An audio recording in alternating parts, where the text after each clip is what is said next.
Assalamualaikum warahmatullahi wabarakatuh. Izin memperkenalkan diri, Praja Madya Putri Pikiranata Aulia, kelas D2, nomor absen 19, NPP 33.0468. Izinkan saya membuat video ini untuk menyelesaikan tugas UAS saya. Di sini saya akan menjelaskan mengenai simpul-simpul dari Peraturan Menteri Dalam Negeri Republik Indonesia nomor 86 tahun 2017. Lalu selanjutnya saya akan menjelaskan mengenai Peraturan Pemerintah Republik Indonesia nomor 3 tahun 2007. Kemudian Peraturan Pemerintah Republik Indonesia nomor 12 tahun 2019, Peraturan Pemerintah Republik Indonesia nomor 13 tahun 2019, Peraturan Menteri Dalam Negeri Republik Indonesia nomor 18 tahun 2020 tentang pengaturan pelaksanaan Peraturan Pemerintah nomor 13 tahun 2019 tentang laporan dan evaluasi penyelenggaraan pemerintahan daerah.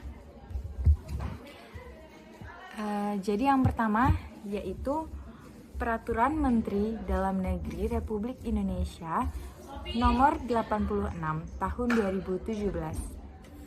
Jadi peraturan ini menjadi pedoman penting dalam tahapan perencanaan pembangunan daerah. Evaluasi Rencana Pembangunan Jangka Panjang Daerah atau RPJPD, Rencana Pembangunan Jangka Menengah Daerah atau RPJMD, serta Rencana Kerja Pemerintah Daerah atau RKPD. Simpul utama dari regulasi ini terletak pada pengaturan teknis, yaitu yang pertama mulai dari penyusunan, kemudian ada pengendalian dan evaluasi dokumen perencanaan pembangunan agar selaras dengan kebijakan pembangunan nasional. Permendagri ini juga menegaskan kewajiban partisipasi masyarakat pada proses perencanaan, mekanisme musyawarah perencanaan pembangunan atau Musrenbang, dan sinkronisasi perencanaan antar level pemerintahan. Selain itu, diatur pula mengenai tahapan penyusunan dokumen perencanaan yang mencakup penyusunan rancangan awal, rancangan penyelarasan dengan dokumen pusat, hingga penetapan. Jadi di Permendagri ini sekaligus menjadi kerangka kerja akuntabilitas bagi daerah agar setiap program dan kegiatan itu memiliki indikator yang terukur serta target yang realistis dalam kurun waktu perencanaan. Selanjutnya, yang kedua yaitu Peraturan Pemerintah Republik Indonesia nomor 3 tahun 2007, yaitu tentang pelaporan penyelenggaraan pemerintah daerah kepada pemerintah, laporan keterangan pertanggungjawaban kepala daerah kepada DPRD, dan informasi laporan penyelenggaraan pemerintah daerah kepada masyarakat. Peraturan ini menjadi tonggak pengaturan, transparansi, dan akuntabilitas pemerintah daerah. Jadi simpul dari peraturan ini adalah kewajiban kepala daerah untuk menyusun 3 tipe laporan utama pada setiap tahunnya, yaitu LPPD, laporan penyelenggaraan pemerintah daerah, yang dilaporkannya yaitu ke atas atau kepada Presiden melalui Menteri Dalam Negeri. Yang kedua adalah dokumen LKPJ atau laporan keterangan pertanggungjawaban yang dilaporkan ke samping, yaitu kepada DPRD sebagai bahan evaluasi politik. Dan yang terakhir adalah ILPPD atau informasi laporan penyelenggaraan pemerintah daerah. Yang ini dijelaskan ke bawah, yaitu kepada masyarakat. Selanjutnya, sebagai sarana publikasi kinerja. Jadi peraturan pemerintah ini merinci substansi laporan, metode penyampaian, tenggat waktu, dan ketentuan sanksi administratif bagi daerah yang lalai pada tugasnya, yaitu kewajiban melaporkan ketiga dokumen tersebut, yang kepada Presiden, kepada DPRD, dan juga kepada masyarakat. Selanjutnya yaitu Peraturan Pemerintah Republik Indonesia nomor 12 tahun 2019 tentang pengelolaan keuangan daerah. Ini merupakan regulasi komprehensif yang menjadi dasar tata kelola APBD secara akuntabel, transparan, dan juga efisien. Simpul-simpulnya mencakup pengaturan siklus pengelolaan keuangan daerah, mulai dari perencanaan, penganggaran, pelaksanaan, penatausahaan, pelaporan, pertanggungjawaban, dan hingga kepada pengawasan. Diatur pula kewenangan pejabat pengelola keuangan daerah, mekanisme pengelolaan, pengelolaan kas, penyusunan laporan keuangan berbasis akrual, pengelolaan aset daerah, dan pengendalian intern. PP ini juga menekankan penerapan prinsip akuntabilitas dan transparansi dalam setiap tahapannya, dengan pengawasan internal oleh inspektorat dan pengawasan eksternal oleh BPK.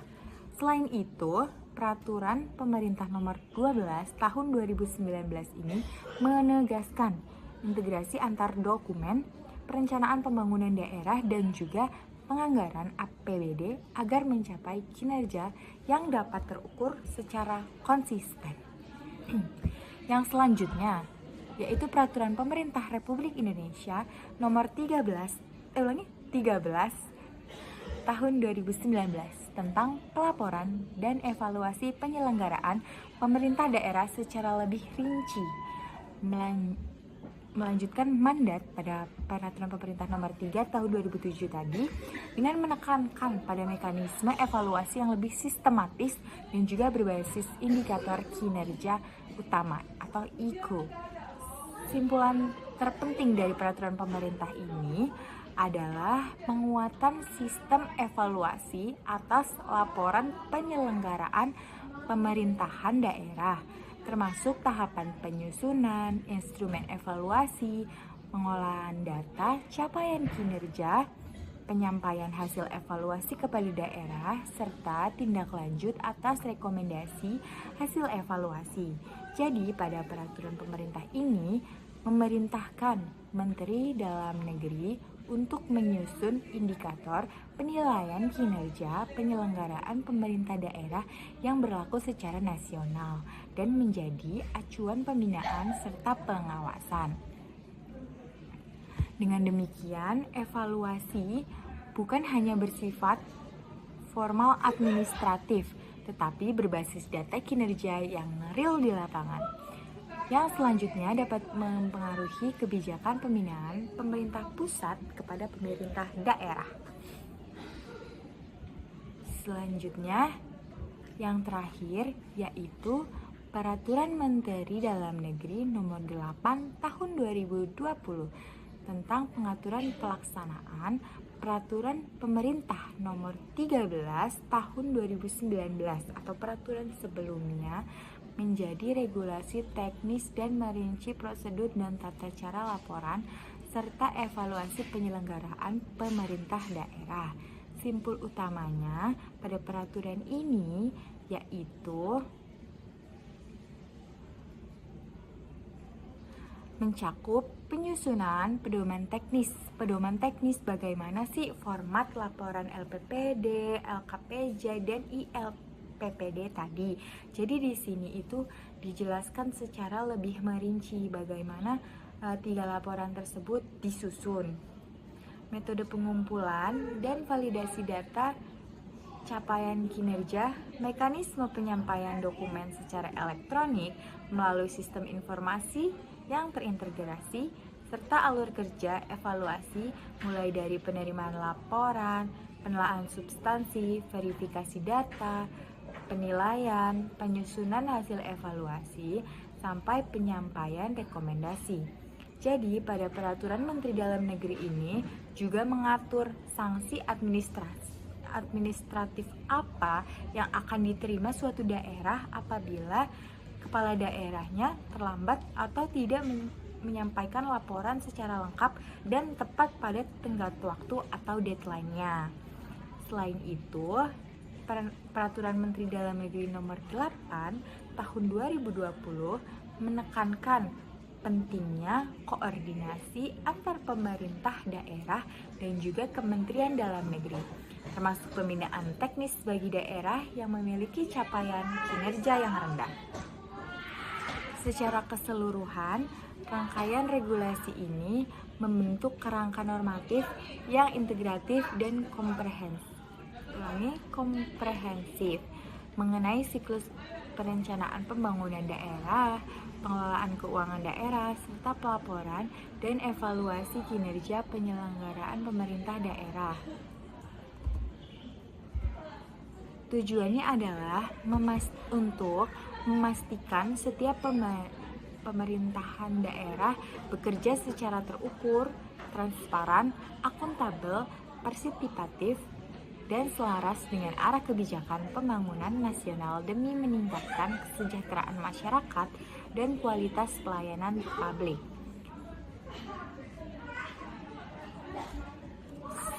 Jadi itu bagaimana simpul-simpul dari peraturan-peraturan yang tadi disebutkan,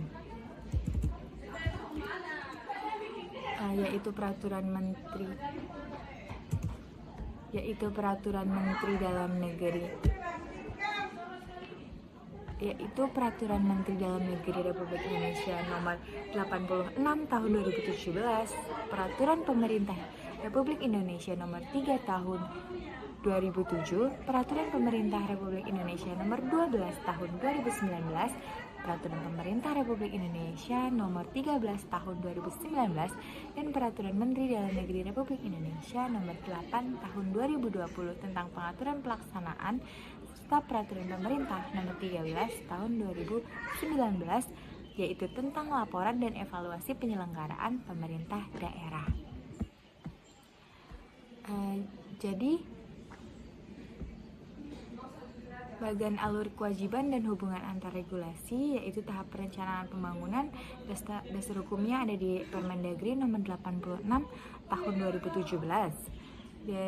Jadi di sini outputnya yaitu RPJPD yang dibuat selama 20 tahun sekali, RPJMD yaitu selama 5 tahun, serta RKPD yang dibuat dalam kurun waktu 1 tahun sekali, serta Renstra dan Renja perangkat daerah.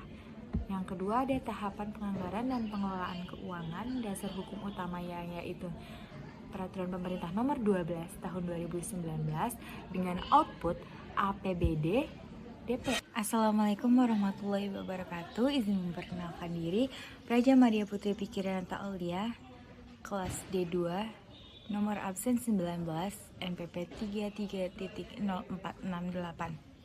Jadi pada hari ini saya akan membuat video untuk menyelesaikan tugas UAS saya, khususnya pada jawaban soal UAS nomor 2.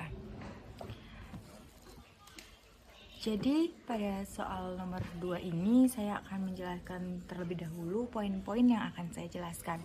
Yang pertama adalah rencana pembangunan jangka panjang daerah atau RPJPD lama dan baru, selanjutnya rencana pembangunan jangka menengah daerah atau RPJMD lama dan baru, lalu rencana kerja pemerintah daerah atau RKPD lama dan baru, rencana strategis perangkat daerah Renstra PD lama dan baru, rencana kerja perangkat daerah Renja PD lama dan baru, isi laporan keterangan pertanggungjawaban LKPJ, isi laporan penyelenggaraan pemerintahan daerah atau LPPD, isi informasi LPPD atau ILPPD, struktur keuangan daerah atau APBD. Jadi yang pertama yaitu rencana pembangunan jangka panjang daerah. Jadi RPJPD ini disusun untuk periode 20 tahun. Menjadi visi pembangunan jangka panjang daerah, serta menjadi pedoman bagi penyusunan RPJMD dan RKPD. Isi bab dalam RPJPD ini secara umum mencakup 7 bagian utama yang saling berkaitan. Jadi ada beberapa bab, yaitu yang pertama adalah bab pendahuluan, memuat latar belakang dan menjelaskan pentingnya RPJPD sebagai instrumen arah kebijakan pembangunan. Selanjutnya ada bab gambaran umum kondisi daerah, menjabarkan profil daerah secara menyeluruh mulai dari aspek geografis, demografis, sosial budaya, ekonomi, politik, dan juga lingkungan hidup. Jadi di versi barunya ini, profil ini harus dilengkapi dengan data statistik terbaru, termasuk potensi risiko perubahan iklim dan ketahanan wilayah. Selanjutnya ada bab isu strategis pembangunan daerah, menyusun berbagai persoalan pokok pembangunan jangka panjang, misalnya kemiskinan struktural, kesenjangan wilayah, ketahanan pangan, perubahan iklim, transformasi digital, dan isu demografi. Dalam RPJPD baru ini, identifikasi isu strategis sistematis karena memadukan analisis tren global dan kebijakan nasional. Selanjutnya yaitu bab visi dan misi pembangunan daerah, memuat rumusan visi jangka panjang 20 tahun yang menjadi arah utama pembangunan daerah. Selanjutnya adalah bab arah kebijakan dan sasaran pokok pembangunan daerah, menjelaskan prioritas kebijakan pembangunan di setiap bidang, ada di bidang ekonomi, sosial, infrastruktur, dan juga lingkungan. Lalu selanjutnya ada bab kerangka pendanaan dan indikasi program prioritas, menyajikan estimasi sumber pembiayaan daerah dalam jangka panjang. Lalu ada bab penutup berisi ketentuan evaluasi berkala pada RPJPD, ketentuan revisi jika terjadi perubahan mendasar, dan penegasan kedudukan dokumen sebagai acuan penyusunan dokumen perencanaan lain. Jadi perbedaan signifikannya itu antara RPJPD lama dan juga baru terletak pada pendekatan. Jadi RPJPD yang lama itu bersifatnya itu lebih sektoral, sedangkan RPJPD yang baru berbasis integrasi tematik, spasial, dan juga holistik dengan fokus pada pembangunan berkelanjutan, transformasi digital, mitigasi risiko global. Selanjutnya adalah Rencana Pembangunan Jangka Menengah Daerah atau RPJPD, RPJMD yang berlaku 5 tahun, merupakan dokumen strategis yang menurunkan visi dan misi kepala daerah terpilih menjadi arah kebijakan pembangunan. Ada beberapa bab, yaitu bab pendahuluan, mana menjelaskan latar belakang penyusunan RPJMD yang wajib dilakukan paling lambat 6 bulan setelah kepala daerah tersebut terpilih dan dilantik. Kemudian ada dasar hukum, maksud dan tujuan, serta sistematika dokumen. Selanjutnya ada bab gambaran umum daerah, di mana memuat profil demografi, sosial budaya, ekonomi daerah, potensi unggulan, tingkat kesejahteraan masyarakat, serta kondisi pelayanan publik. Jadi dalam RPJMD yang baru ini, deskripsi ini wajib memuat data terkini dan juga harus tersedia peta pembangunan wilayahnya. Selanjutnya ada bab evaluasi pembangunan daerah periode sebelumnya, menjadi salah satu bab yang paling penting pada dokumen ini, di mana di sini itu dijabarkan capaian RPJMD sebelumnya. Jadi indikator tercapainya atau tidak, analisa penyebab keberhasilan dan kegagalan, serta pelajaran yang dapat diambil. Selanjutnya yaitu bab isu strategis daerah, merangkum tantangan dan peluang pembangunan 5 tahun ke depan.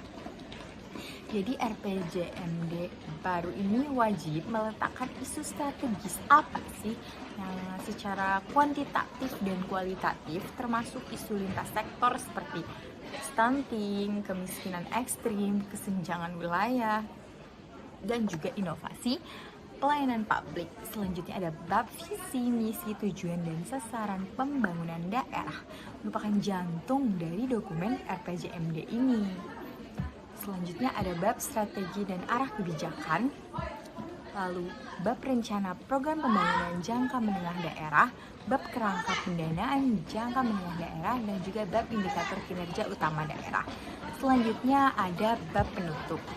Jadi perbedaan utama dari RPJMD baru itu lebih terintegrasi dengan sistem informasi pemerintahan daerah atau SIPD dan sistem monitoring kinerja berbasis elektronik, sedangkan RPJMD lama cenderung menggunakan manual.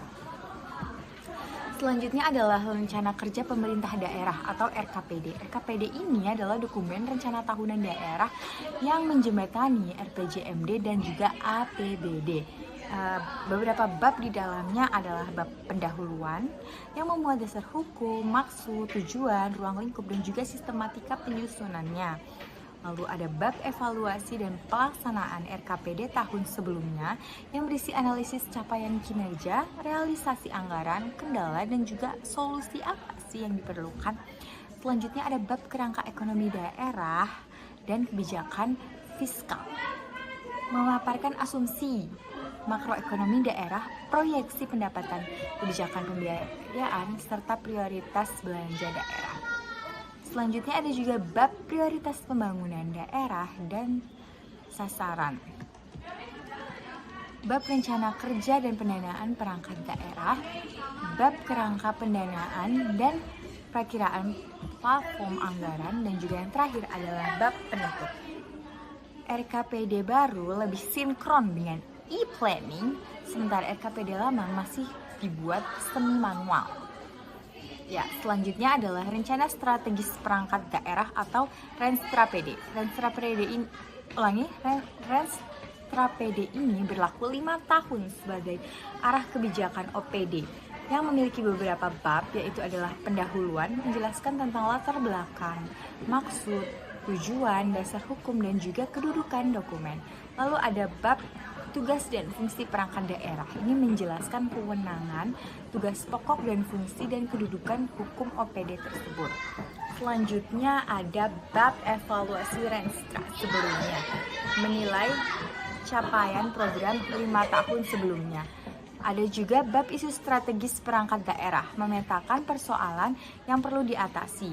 Bab visi, misi, tujuan, sasaran, strategi, arah kebijakan, merinci arah capaian 5 tahun OPD tersebut. Selanjutnya adalah bab program kegiatan dan indikator kinerja, memuat program kegiatan output, outcome, target tahunan, dan yang terakhir adalah bab penutup. Jadi Renstra baru ini menggunakan logical framework atau kerangka logis, serta Renstra lama lebih ke administratif ya. Selanjutnya ada rencana kerja perangkat daerah atau Renjapd. Jadi Renjapd ini adalah dokumen tahunan masing-masing OPD. Ada beberapa bab, yaitu pendahuluan, evaluasi pelaksanaan tahun sebelumnya yang berisi capaian kerja, kendala, solusi, dan bab tujuan, sasaran, program kegiatan, indikator, menjabarkan target tahunan. Ada juga bab rencana pendanaan yang memproyeksikan kebutuhan anggaran, bab penutup di mana menetapkan pengendalian pelaksanaan. Jadi Renja baru ini terhubung ke SIPD ya, sedangkan Renja lama itu masih manual. Nah, selanjutnya ada isi laporan keterangan pertanggungjawaban atau ILPPD. Ini adalah laporan kepada ILPPD, itu laporannya kepada masyarakat ya, dimana ILPPD itu dokumen ringkas untuk masyarakat, jadi kayak ringkasan penyelenggaraan pemerintah, capaian pembangunan, informasi anggaran, inovasi pelayanan, dan juga penutup yang disampaikan dari kepala daerah kepada masyarakat. Selanjutnya ada isi laporan keterangan pertanggungjawaban atau LKPJ ya. Ini baru LKPJ ya. LKPJ itu adalah laporan tahunan kepala daerah ke DPRD. Di mana di LKPJ ini memuat kayak pendahuluan, gambaran umum daerah, capaian pelaksanaan urusan pemerintahan, capaian program strategis kepala daerah, pelaksanaan tugas pembantuan dan urusan bersama, yang terakhir adalah penutup. Ada juga laporan penyelenggaraan pemerintah daerah atau LPPD. Jadi LPPD ini laporan yang dibuat oleh kepala daerah untuk kepada presiden yang disampaikan melalui Menteri Dalam Negeri. Jadi di sini itu ada beberapa bab juga, yaitu pendahuluan, gambaran umum penyelenggaraan pemerintahan, penyelenggaraan urusan pemerintahan, pelaksanaan fungsi penunjang dan pembantuan, indikator kinerja utama, serta yang terakhir yaitu adalah penutup. Selanjutnya ada struktur APBD. Jadi struktur APBD ini terdiri dari beberapa substruktur seperti itu ya. Yang pertama adalah pendapatan daerah, di mana pendapatan daerah itu terdapat 3 jenis, yaitu pendapatan asli daerah, transfer, dan juga pendapatan sah lainnya. Selanjutnya ada belanja daerah, di mana belanja daerah ini juga terdapat beberapa jenis, yaitu jumlahnya adalah 4, di mana ada belanja operasi, belanja modal, belanja tak terduga, dan juga belanja transfer.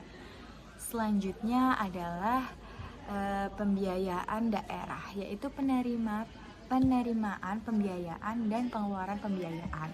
Jadi pada pembiayaan daerah ini ada 2 jenis ya.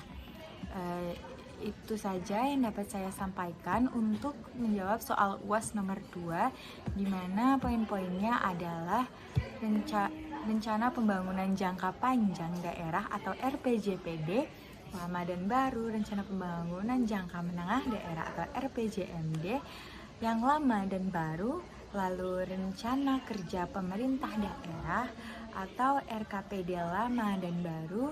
Selanjutnya adalah rencana strategis perangkat daerah atau RenStrapD lama dan baru, rencana kerja perangkat daerah atau Renja lama dan baru, isi laporan keterangan pertanggungjawaban atau isi dari LKPJ. Ada juga menjelaskan mengenai isi laporan penyelenggaraan pemerintahan daerah atau LPPD. Ada juga isi informasi LPPD yang disampaikan kepada masyarakat, dan juga struktur keuangan daerah atau APBD. Jadi itu tadi jawaban UAS nomor 2 yang saya dapat jelaskan tentang mengenai dokumen-dokumen yang harus dibuat oleh kepala daerah atau juga dibuat oleh OPD.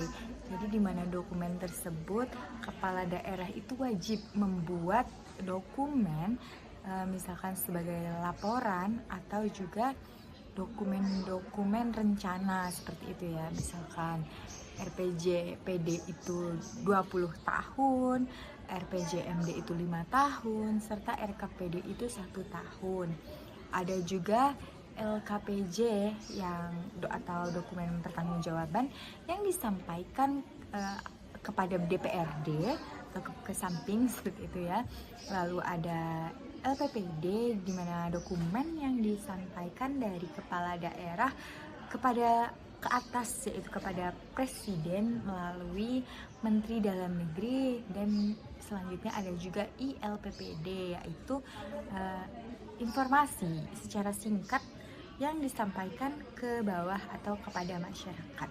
Ya, sekian penjelasan dari saya. Apabila banyak kesalahan, saya mohon maaf.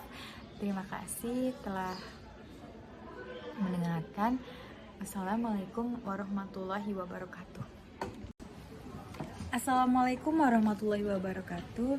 Izin memperkenalkan diri, nama saya Fikrinata Aulia dari kelas B2, nomor absen 19, NPP 33.0468. Jadi pada kesempatan kali ini saya akan membuat video untuk menjelaskan UAS nomor 3, yaitu bagaimana tanggapan DPRD daerah saya dalam menanggapi LKPJ yang dibuat oleh Bupati Banyumas. Jadi, saya akan membacakan tanggapan terbaru DPRD Kabupaten Banyumas terhadap laporan keterangan pertanggungjawaban atau LKPJ Bupati tahun anggaran 2024 yang dijabarkan secara komprehensif berdasarkan laporan media pada tanggal 24 Juni 2025. Yang pertama, sorotan utama DPRD yaitu optimalisasi pengelolaan keuangan dan pendapatan daerah. Jadi, dalam rekomendasi resmi yang dilaporkan oleh Suara Merdeka Banyumas, DPRD memberikan penekanan serius pada 2 isu utama, yaitu pengelolaan keuangan daerah. Jadi DPRD menilai perlu peningkatan efektivitas dan efisiensi dalam siklus anggaran dari yang pertama perencanaan, pelaksanaan hingga pelaporan. Di sini ditekankan agar transparansi dan akuntabilitas anggaran di setiap OPD yang harus terus ditingkatkan. Selanjutnya yaitu pendapatan asli daerah atau PAD. DPRD meminta strategi konkret untuk meningkatkan PAD, khususnya optimalisasi pada dua hal, yaitu retribusi parkir dan juga tata kelola sampah yang ada di Kabupaten Banyumas. Dua fokus utama itu sudah dibahas bersama dengan eksekutif. Saya akan membacakan rincian rekomendasi DPRD Kabupaten Banyumas terhadap laporan dari Bupati Banyumas. Yaitu berdasarkan laporan, DPRD mengharapkan agar yang satu, perencanaan dan eksekusi anggaran, di mana perencanaan dan eksekusi anggaran itu lebih tajam dan menyasar pada sasaran pembangunan yang prioritas. Hal ini untuk menghindari pemborosan dan mempercepat realisasi program yang ada di lapangan, yaitu yang ada di Kabupaten Banyumas. Selanjutnya, lebih disiplin dalam pemanfaatan anggaran untuk menekan sisa anggaran atau silpa dan juga meningkatkan hasil kinerja. Yang kedua, PAD melalui retribusi parkir dan sampah, kerjasama dan sinergi OPD terkait legislatif, serta pihak swasta atau pengusaha untuk menata dan mengoptimalkan sistem parkir. Selanjutnya yaitu pembenahan sistem pengelolaan sampah, termasuk peningkatan layanan, kebersihan, tarif yang lebih tepat, dan juga edukasi terhadap publik. Yang ketiga yaitu monitoring, evaluasi, dan akuntabilitas. Jadi DPRD ingin ada pelaporan berkala dan mekanisme evaluasi capaian kinerja serta pendapatan daerah agar publik dapat mengawasi dan OPD semakin mendisiplinkan penggunaan anggaran. Selanjutnya, respon pemerintah daerah.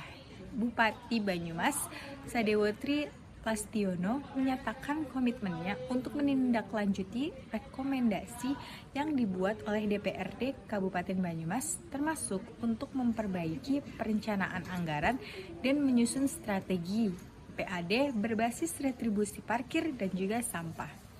Jadi, produksi kolaboratif antara legislatif dan eksekutif melalui Komisi 3 DPRD telah menghasilkan gagasan konkret sejak pertemuan strategis yang diselenggarakan bersama pada tanggal 21 Mei tahun 2025. Jadi kesimpulannya, DPRD bertindak proaktif sebagai fungsi pengawasan melalui rekomendasi resmi terkait LKPJ Kabupaten Banyumas tahun 2024. Fokus utama DPRD adalah peningkatan tata kelola anggaran dan optimalisasi PAD terkhususnya pada dua aspek, yaitu parkir dan sampah. Pemerintah daerah menyambut positif sinergi dengan DPRD untuk merumuskan kebijakan perbaikan anggaran dan juga PAD. Output ini menunjukkan adanya check and balance yang sehat antara legislatif dan eksekutif untuk memperbaiki kualitas pelayanan keuangan daerah. Selanjutnya, penjabaran menyeluruh mengenai tanggapan terbaru DPRD Kabupaten Banyumas terhadap LKPJ Bupati tahun anggaran 2024. Jadi, berdasarkan rapat paripurna dan juga diskusi panitia khusus atau pansus serta pertemuan Komisi 3 DPRD Kabupaten Banyumas, yaitu yang pertama adalah pelaksanaan dan tahapan DPRD. Yang pertama ada rapat paripurna, yaitu penyampaian catatan dan juga rekomendasi. Jadi rapat paripurna ini diselenggarakan pada tanggal 24 Juni 2025. DPRD menggelar rapat paripurna untuk menyampaikan rekomendasi atas LKPJ Bupati pada tahun 2024 yang dibuat oleh Kepala Daerah Bupati Banyumas, yaitu Bapak Sadewo. Rekomendasi ini merupakan hasil kajian mendalam oleh Pansus dan Komisi 3 antara lain menyangkut evaluasi kinerja keuangan dan juga pendapatan daerah. Selanjutnya, terjadi pertemuan strategis Komisi 3 dengan Bupati yang terjadi yang diselenggarakan pada tanggal 21 Mei 2025. Komisi 3 DPRD bertemu langsung dengan Bupati Sadewo, Tri Lastiono di ruang Joko Kaiman untuk memformulasikan langkah konkret penguatan pendapatan asli daerah atau PAD. Di sini ada sorotan resminya, yaitu rekomendasi mengenai e-parking dan digitalisasi parkir. Jadi rinciannya yaitu sistem e-parking untuk peningkatan transportasi dan koordinasi OPD dan juga legislatif. Selanjutnya adalah industri sampah atau RDF, itu pada tanggal pada bulan Januari sampai dengan Mei 2025, yaitu optimalisasi produk sampah danaan sekitar 40-65 miliar untuk TPA BLE. Selanjutnya adalah monitoring dan evaluasi pada tanggal atau tahunnya itu yaitu triwulan. Jadi ini adalah laporan berkala OPD dan realisasi kepada DPRD agar akuntabilitas publik itu terjaga. Ya, saya akan menjelaskan mengenai tahapan resmi. Contoh proses yang ada di Kabupaten Banyumas, yaitu dokumen LKPJ ini pada akhir Maret atau awal April 2025 itu rapat paripurna penyerahan LKPJ.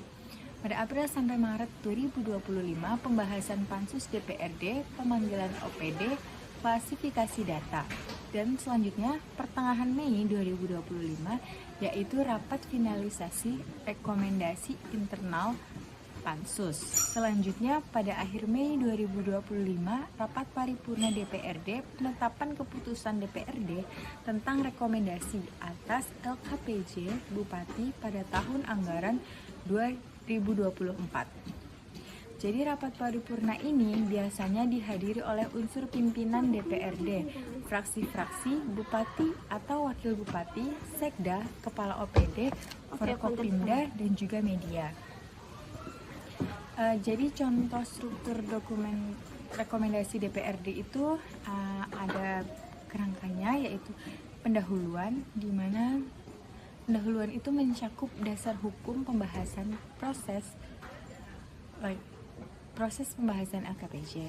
Selanjutnya ada evaluasi umum pelaksanaan pemerintahan, yaitu capaian pembangunan daerah, pelaksanaan program strategis, realisasi anggaran, evaluasi dan rekomendasi per bidang urusan, yaitu urusan wajib pelayanan dasar, urusan wajib non-pelayanan dasar, serta urusan pilihan.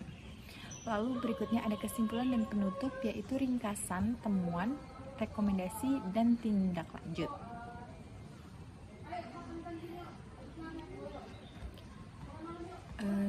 Selanjutnya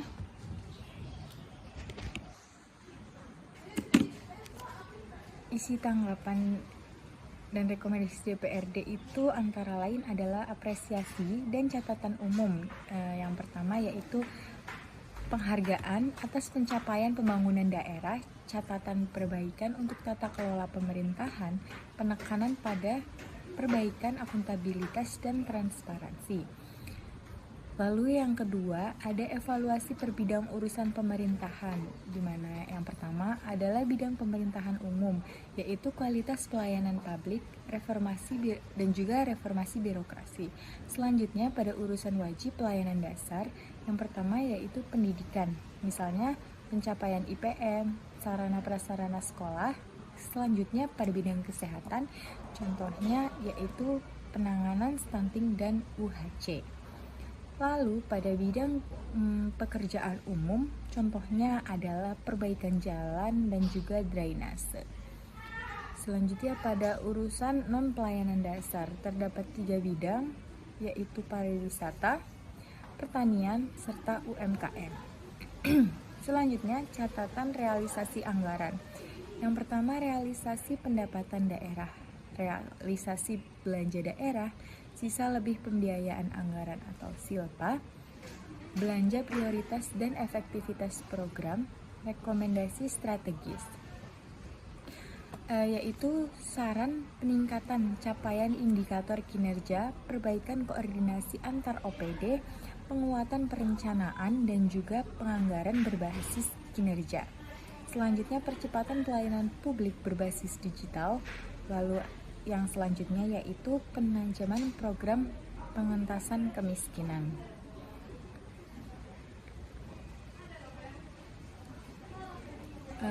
Proses penyerahan dan tanggapan DPRD terhadap LKPJ melalui proses-proses berikut. Jadi yaitu yang pertama, penyampaian LKPJ oleh Bupati. Jadi berdasarkan ketentuan pasal 18 Peraturan Menteri Dalam Negeri nomor 18 tahun 2020 dan Undang-Undang nomor 23 tahun 2014, LKPJ Bupati wajib disampaikan kepada DPRD paling lambat adalah 3 bulan setelah tahun anggaran berakhir. Selanjutnya, untuk LKPJ 2024 penyampaiannya itu pada tahun berikutnya, yaitu pada tahun 2025. Lalu, Bupati menyerahkan dokumen LKPJ dalam rapat paripurna yang diselenggarakan bersama DPRD. Selanjutnya, pembahasan LKPJ. Jadi, DPRD membentuk panitia khusus atau pansus atau komisi-komisi untuk membahas secara detail isi LKPJ. Jadi, pansus itu melakukan rapat internal, pemanggilan OPD atau organisasi perangkat daerah, klasifikasi data, dan kunjungan lapangan. Penyusunan rekomendasi. Jadi setelah pembahasan selesai, DPRD merumuskan tanggapan dan rekomendasi yang dituangkan dalam keputusan DPRD tentang rekomendasi dan LKPJ Bupati tahun anggaran 2024. Lalu penyampaian tanggapan resmi. Jadi tanggapan DPRD ini disampaikan dalam rapat yang diselenggarakan bersama tadi atau kita sebut adalah rapat paripurna dengan agenda khusus pembacaan rekomendasi. Jadi rekomendasi ini bersifat normatif dan strategis, wajib ditindaklanjuti oleh pemerintahan daerah.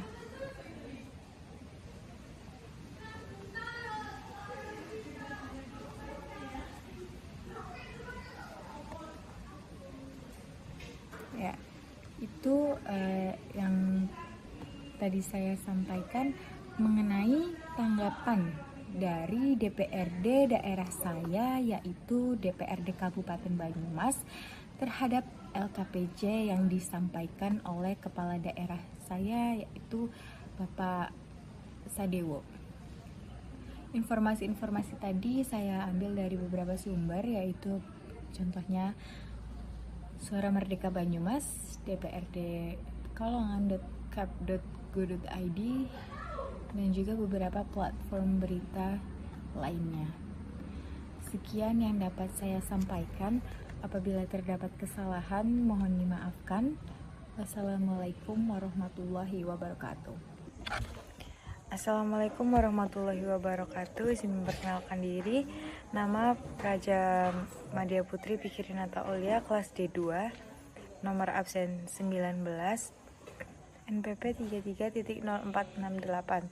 Jadi pada kesempatan kali ini saya akan menjelaskan mengenai soal ujian akhir semester nomor 4, yaitu tanggapan DPRD Kabupaten Banyumas terhadap laporan pertanggungjawaban pelaksanaan anggaran pendapatan dan belanja daerah atau APBD Kabupaten Banyumas tahun anggaran 2024. Yang pertama yaitu pendahuluan. Jadi di sini itu Dewan Perwakilan Rakyat atau DPRD Kabupaten Banyumas itu setelah mempelajari, menelaah dan juga melakukan pembahasan atas dokumen laporan pertanggungjawaban pelaksanaan APBD yang disampaikan oleh Bupati Banyumas memberikan apresiasi terhadap upaya pemerintah Kabupaten Banyumas dalam pelaksanaan program dan kegiatan sesuai ketentuan peraturan perundang-undangan.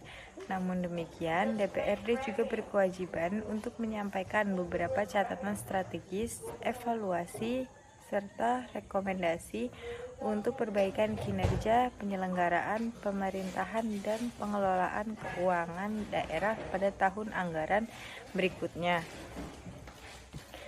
Jadi yang pertama dibahas yaitu capaian pendapatan daerah.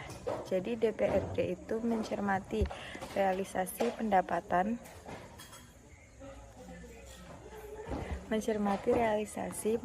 daerah Kabupaten Banyumas pada tahun anggaran 2024 yang mencapai target beberapa persen dari target yang telah ditetapkan dalam Perda APBD. Dengan rinciannya sebagai berikut, yaitu pendapatan asli daerah atau PAD terdapat peningkatan signifikan, yaitu pada sektor pajak daerah, terutama pajak bumi dan bangunan, serta bea perhotelan dan hak atas tanah dan bangunan atau BPHTB. Namun untuk retribusi daerah itu belum optimal, masih di bawah target. Selanjutnya ada dana transfer. Jadi realisasi dana alokasi umum dan dana alokasi khusus mencapai lebih dari 98%, menunjukkan ketepatan waktu dan proses transfer pusat.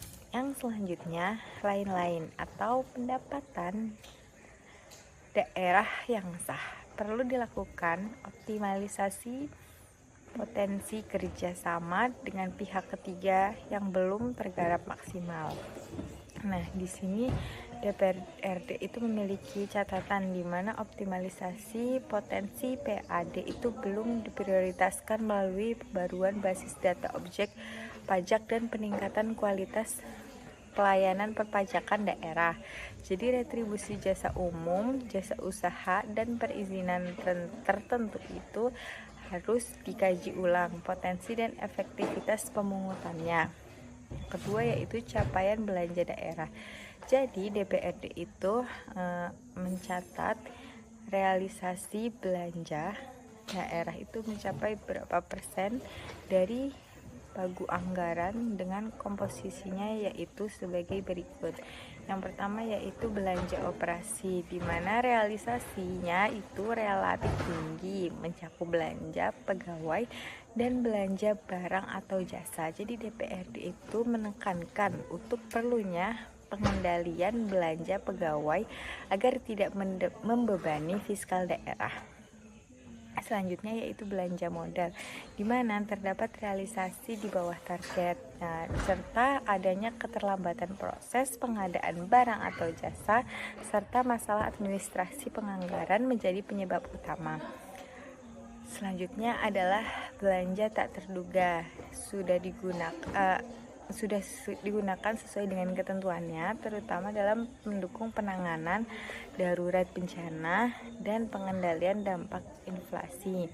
Jadi pada poin tersebut DPRD itu memiliki catatan, yaitu proses perencanaan dan pengadaan belanja modal itu harus diperbaiki dengan meningkatkan koordinasi antar perangkat daerah. Selanjutnya, monitoring dan juga evaluasi pelaksanaan kegiatan fisik itu harus lebih ketat. Hal tersebut yaitu tujuannya untuk mencegah keterlambatan penyerapan. Yang selanjutnya yaitu pembiayaan daerah. Jadi untuk dari sisi pembiayaan itu penerimaan pembiayaan terutama dari sisa lebih perhitungan anggaran atau silpa tahun sebelumnya itu sudah sesuai ketentuan. Pengelola pembiayaan berupa penyertaan modal daerah telah dilaksanakan. Namun DPRD itu meminta laporan kinerja penyertaan modal secara lebih rinci, terutama kontribusinya terhadap PAD. Selanjutnya yaitu pelaksanaan program prioritas daerah. di mana DPRD itu memberikan apresiasi terhadap capaian program prioritas. Itu antara lain peningkatan infrastruktur jalan dan juga jembatan, progres positif meskipun kualitas pekerjaan di beberapa titik masih perlu pengawasan yang ketat. Selanjutnya, penurunan angka kemiskinan itu terjadi. Perbaikan indikator kesejahteraan, namun ketimpangan wilayah utara dan selatan di Kabupaten Banyumas itu masih nyata. Peningkatan pelayanan kesehatan dan pendidikan itu dimana capaiannya cukup baik, namun DPRD mendorong pemerataan distribusi tenaga kesehatan dan tenaga pendidik. Selanjutnya, akuntabilitas dan transparansinya. DPRD memberikan catatan yang penting, yaitu laporan realisasi anggaran sudah disajikan sesuai standar akuntansi pemerintah. Namun, beberapa temuan Badan Pemeriksa Keuangan atau BPK terkait pengelolaan aset daerah, administrasi pajak atau retribusi, dan juga pertanggungjawaban belanja harus untuk segera ditindaklanjuti. Selanjutnya, publikasi informasi APBD kepada masyarakat itu harus lebih terbuka serta mudah diakses. Yang selanjutnya adalah rekomendasi yang disampaikan DPRD kepada Kepala Daerah Kabupaten Banyumas, yaitu sebagai tindak lanjut pembahasan pembahasan laporan pertanggungjawaban APBD, DPRD Kabupaten Banyumas itu merekomendasikan beberapa poin. Yang pertama yaitu meningkatkan kualitas perencanaan dan penganggaran berbasis kinerja, mengevaluasi proses pengadaan barang atau jasa secara menyeluruh, meningkatkan efektivitas pemungutan PAD dengan inovasi digital, mendorong percepatan tindak lanjut temuan BPK, mengoptimalkan program pengatasan kemiskinan dengan pendekatan pemberdayaan masyarakat. Selanjutnya, memastikan penyertaan modal daerah, memberikan manfaat ekonomi konkret bagi daerah, mengembangkan mekanisme pelaporan dan transparansi APBD yang lebih proaktif kepada publik. Jadi DPRD Kabupaten Banyumas itu berharap rekomendasi dan catatan strategis ini dapat menjadi bahan evaluasi bersama dalam rangka meningkatkan akuntabilitas, efektivitas, dan juga efisiensi pengelolaan APBD di masa yang akan datang. DPRD siap bekerja sama dengan pemerintah Kabupaten Banyumas untuk mewujudkan tata kelola pemerintahan yang lebih baik, berorientasi pada pelayanan publik dan juga berdaya saing tinggi. Jadi DPRD Kabupaten Banyumas setelah mencermati dokumen laporan pertanggungjawaban pelaksanaan APBD tahun anggaran 2024 yang disampaikan oleh Bupati Banyumas pada rapat paripurna, menyampaikan apresiasi atas upaya pemerintah Kabupaten Banyumas dalam mengelola keuangan daerah, serta mengajukan beberapa catatan dan rekomendasi sebagai bahan perbaikan tata kelola pemerintahan ke depan. Di sini disebutkan capaian realisasi pendapatan daerah, di mana target dengan realisasinya, rinciannya yaitu pendapatan asli daerah atau PAD.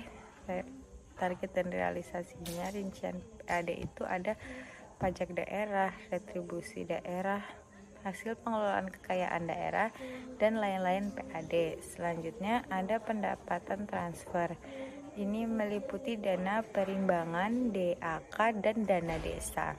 Selanjutnya dan lain-lain pendapatan yang sah. Jadi catatan DPRD yaitu tingkat pencapaian PAD relatif baik, namun retribusi pasar, parkir, dan persampahan itu belum optimal untuk di Kabupaten Banyumas. Kemudian DPRD itu meminta strategi intensifikasi, ekstensifikasi PAD dengan pemutakhiran data objek pajak. Transfer pusat sudah cukup lancar, namun perlu peningkatan akurasi prediksi untuk waktu pencairan. Yang ketiga yaitu capaian realisasi belanja daerah. Jadi rinciannya itu ada belanja operasi, belanja modal, belanja tak terduga, transfer belanja bantuan keuangan. Catatan DPRD-nya yaitu rendahnya serapan belanja modal berpengaruh pada output pembangunan fisik, di mana ditemukan keterlambatan pembayaran pada beberapa objek jalan, serta belanja pegawai itu harus dikendalikan agar belanja pegawai itu tidak melebihi 50% dari total APBD. Selanjutnya yaitu pembiayaan daerah. Penerimaan pembiayaan itu sisa lebih perhitungan anggaran atau silpa pada tahun sebelumnya.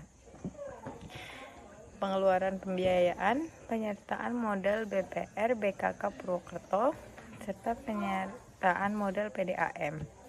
Di sini catatan DPRD-nya yaitu penyertaan modal sudah sesuai peraturan, namun laporan kinerja BUMD belum transparan. Jadi DPRD meminta laporan laba atau rugi dan dividen BUMN disampaikan per semester. Yang selanjutnya yaitu capaian program prioritas, di mana pembangunan infrastruktur antara lain jalan kabupaten, target RPJMD ini belum sepenuhnya tercapai. Beberapa ruas di Kecamatan Cilongok dan Aji Barang itu belum selesai. Selanjutnya penurunan kemiskinan. Angka kemiskinan turun dari yang sebelumnya. Lalu perlu memperkuat program padat karya. Selanjutnya adalah kesehatan. Jadi cakupan JKN itu meningkat 3%, namun distribusi tenaga medis puskesmas belum merata. Pada bidang pendidikan, angka partisipasi murni SD atau SMP itu sudah melebihi dari 95%. Masih ada kekurangan ruang kelas di beberapa SD negeri. Selanjutnya adalah tindak lanjut temuan BPK, di mana laporan BPK tahun 2024 itu menyebut ada beberapa temuan pengelolaan aset tetap yang belum tertib. Selanjutnya beberapa temuan administrasi belanja barang atau jasa belum sesuai prosedur. Yang selanjutnya adalah temuan pengelolaan retribusi parkir yang belum optimal. Selanjutnya DPRD itu meminta tindak lanjut seluruh temuan, maksimal 60 hari penyesuaian regulasi, internal pengelolaan aset, audit internal inspektorat lebih rutin. Selanjutnya adalah rekomendasi DPRD. Jadi berdasarkan hasil pembahasan tersebut, DPRD itu merekomendasikan beberapa poin, yaitu optimalisasi PAD melalui digitalisasi pelayanan pajak, penyusunan perencanaan pengadaan lebih awal agar belanja modal tepat waktu. Selanjutnya pengendalian rasio belanja pegawai itu maksimal 50% dari total belanja. Selanjutnya evaluasi kinerja penyertaan modal BUMD secara berkala, percepatan tindak lanjut temuan BPK, penataan aset tetap melalui inventarisasi dan sertifikasi aset daerah, penyusunan laporan pertanggungjawaban yang lebih transparan dan juga terstruktur. Nah, di sini penutupnya untuk DPRD Kabupaten Banyumas itu berharap program pertanggungjawaban pelaksanaan APBD tahun anggaran 2024 menjadi pijakan perbaikan tata kelola pemerintahan dan pengelolaan keuangan daerah ke depan, di mana semua rekomendasi itu wajib ditindaklanjuti dalam kurun waktu yang telah diatur peraturan perundangan. Jadi selanjutnya yaitu Dewan Perwakilan Rakyat Kabupaten Banyumas itu telah menerima laporan pertanggungjawaban pelaksanaan anggaran pendapatan belanja daerah tahun anggaran 2024 yang disampaikan oleh Bupati Banyumas. DPRD itu telah menghargai seluruh upaya pemerintah Kabupaten Banyumas dalam melaksanakan kebijakan pembangunan daerah. Namun DPRD juga memiliki kewajiban konstitusional untuk memberikan evaluasi, catatan strategis, serta rekomendasi perbaikan.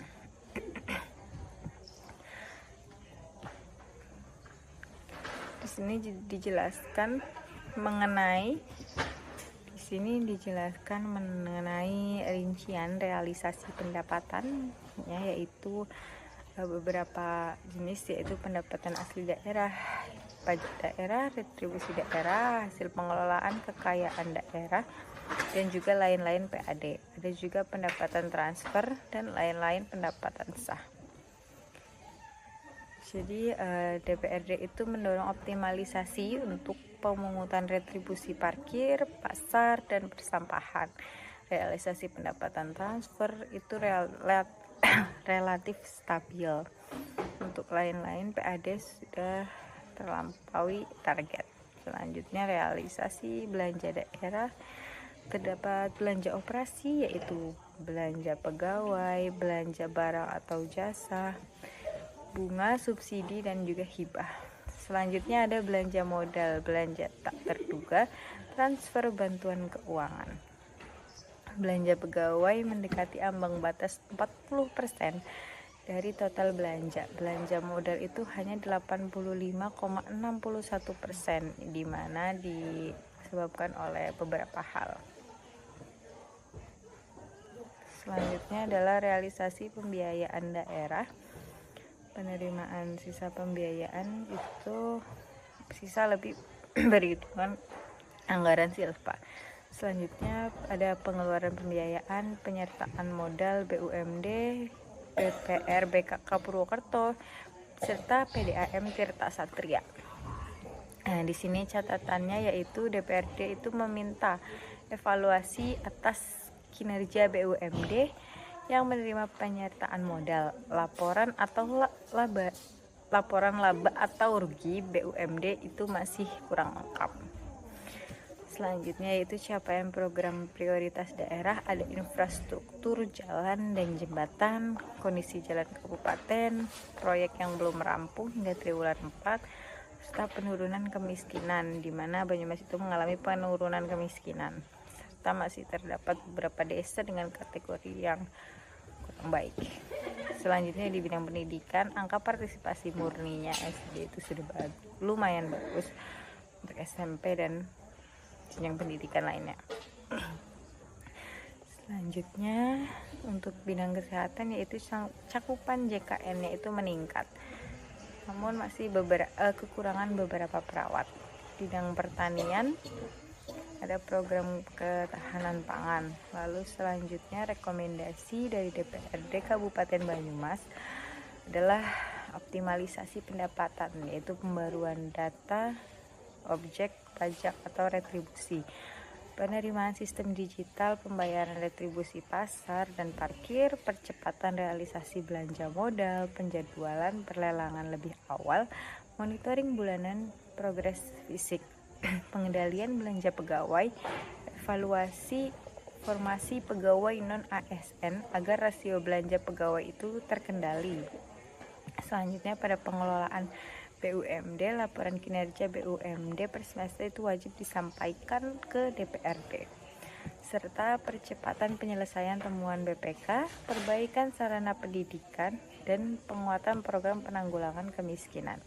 Jadi DPRD Kabupaten Banyumas itu berharap rekomendasi yang diberikan ini menjadi bahan untuk perbaikan tata kelola pemerintahan dan pengelolaan keuangan daerah pada tahun-tahun berikutnya. Jadi sehingga manfaat pembangunan itu benar-benar dapat dirasakan oleh masyarakat Banyumas secara luas dan keseluruhan. Ya, sekian presentasi atau video yang saya buat, kurang lebihnya mohon maaf. Wassalamualaikum warahmatullahi wabarakatuh.